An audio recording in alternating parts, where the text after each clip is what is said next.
In this video, I'm going to show you how to use napkins as decoupage paper on several different surfaces. So these are some paper mache items that I didn't even get around to, but it would have worked great. This is actually a plastic M that is factory finish orange. So just know, whatever your base coat you're putting your any kind of decoupage medium on, it will change the look of the piece. White is pretty much the best to use just to make your colors pop and stuff, but sometimes I like that dark, moody base color or over a wood tone. This is liquid-patina. It is the best decoupage medium you will ever use. It will wash out of your brushes. It's water soluble. It doesn't stink. It's not too sticky. It's really fluid and movie, and it's just so much better, I promise you. If you are at home and you're like wanting to do something right this second, grab the Elmer's glue and water it down. You can make it work, but it will be a little bit more tearing of the papers and all that sort of stuff. You can use gift wrapping tissue paper. I have cheetah and it's been my favorite. I love that look. Okay, you perfectionist, if you're a perfectionist, just don't try this at home, okay? Now, right here, I am using a artist brush and dipping it in water and using it as scissors. I end up just using the scissors because for how I'm working it, it just was faster, but no, that technique is pretty good. I learned it watching one of these videos, so it's pretty cool. So I'm just putting my liquid-patina, which can also seal our clay-based paint, and it has kind of I would say a satin finish. Our big top is a little bit thinner and it has more of a semi-gloss finish. Already done with wax months and months ago, so it was super sealed, but it did change how my paper stuck down. It kind of wanted to come up as I was wiping the top coat on, so just kind of know that, but it can be done. So I'm licking my fingers. Yep, for all you germaphobes, dip your fingers in some waters if you just can't handle it, and kind of rub it together and you will get the ply off. That's very, very important on these projects that you're using napkins on, to look at the package if you can, and if it says 2-ply or 3-ply, make sure you get those plies off. I pull them off. I save them for later because I clean stuff up with them and they're just really good. Because one time I did a headboard, sad story, got this whole big headboard done, went in to put the last piece on and didn't have one of the plies of paper on. When I went to cover up the top coat, it tore and ripped, and I had to go and distress the whole rest of it to make it match that. It was just a mess. So make sure you get your plies off. Right here, after you dry it completely, don't try to go too fast on this. You take a little, you can do sandpaper, but I love working with sanding blocks. It's just easier to work with. You can just sand that off. Now don't go up towards your painted image on the sheet because it could rip it up. Go down away from it, and it makes the sharpest edge. So when I was filming the live the other day on YouTube, I thought I grabbed my brush that had paint in it, and then I had a brush that had Mod Podge in it. White paint instead of Mod Podge.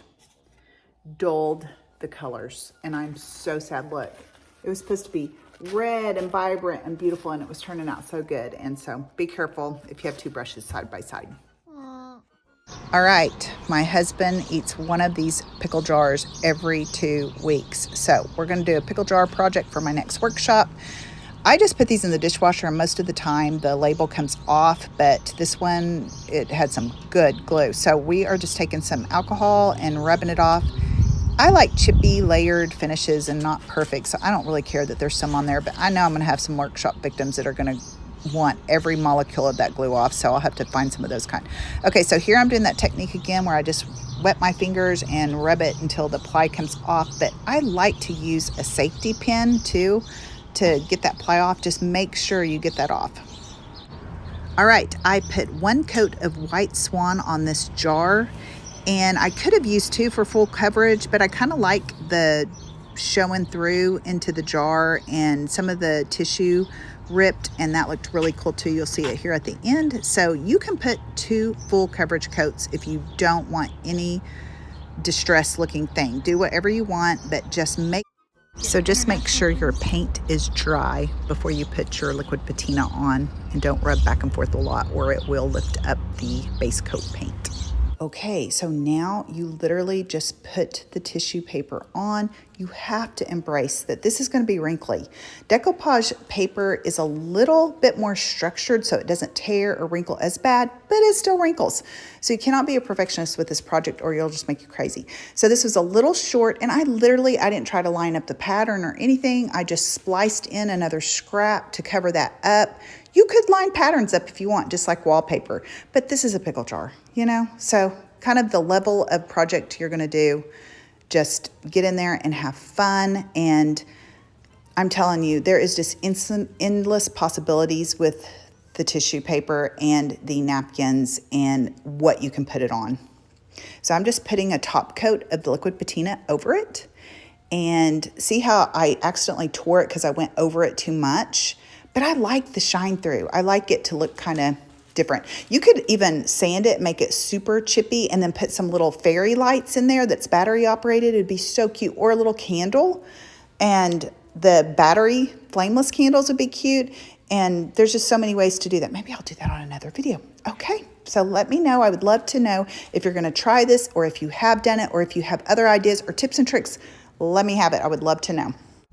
All right, now I just have a wooden box. I don't even know where this came from.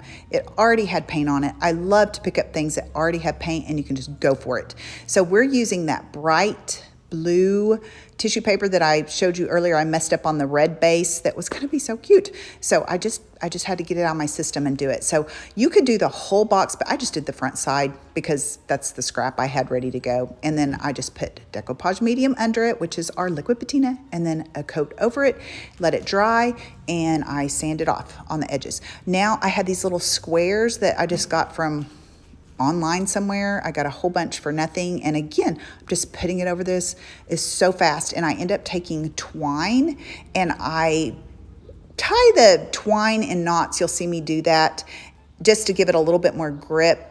I didn't really have to do that. I could have just hot glued it. These are so light. So I just rough cut and then we'll let it completely dry and I'll do that sanding off thing, put a top coat on it. And these look so cute hanging multiple places. You could even put several top coats on here and use them for a coaster. You could just set a vase on them, just so many things. You could put little bitty tiny wood beads, hot glue, and make it look like a little bitty baby shelf riser. I make those in big scale all the time and put a little bitty lightweight candle on there. It's so cute. Why didn't I do that? I just seen that. Okay, so here I did the opposite scrap and I put the twine on there where one is like triangle and one is square and they just complement each other so good.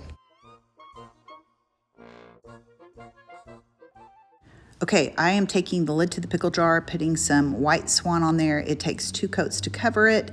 And yes, DIY paint is awesome on metal. It gives it a lot of grip.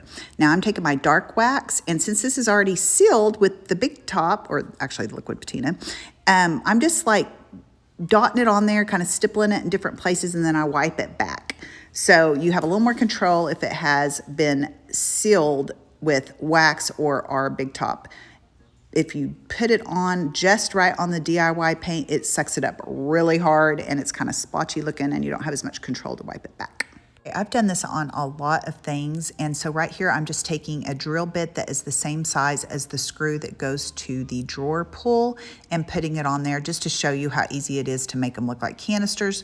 I had a bead that was from a broken bracelet, so I decided to add some pizzazz to it, and so I layered them together, plus the screw was really long, and just put that on there. I end up not using the hardware because I want to save it for something else. It's a pickle jar, you know, it's just an example. So I'm just hot gluing the bead onto there, and then it has a hole in it, right? So then I'm gonna take some 90s bling and put a little rhinestone on top of that hole, and it's so cute. I literally had those beads from the 90s when I did prom hair. I used to glue them in hair for prom. Can you believe it? I had a whole bucket. I was like the prom girl to go to for your hair. But anyway, that was years ago. So now here's my projects. They're so cute. I love them. There is an ugly duckling here in a second. I didn't like the orange M. Again, your base coat matters so much on what the project turns out to be. So I just put him off to the side. See him? It's an ugly duckling. Anyway, he's not bad, but I just don't love him. Now that turned out so good. I love that thing. So I'm just staging it some different ways. I have taken a lot of wooden things and construction glue or E600 and glued them on for height like that. So isn't this cute? I just can't even handle it. That's what I do on tabletops. I put a frame on a tabletop and make a vignette. Here's the kit that I can send out. It's in my Shopify. I'll put it in the link. Like this content, please like, subscribe, and comment. See you later.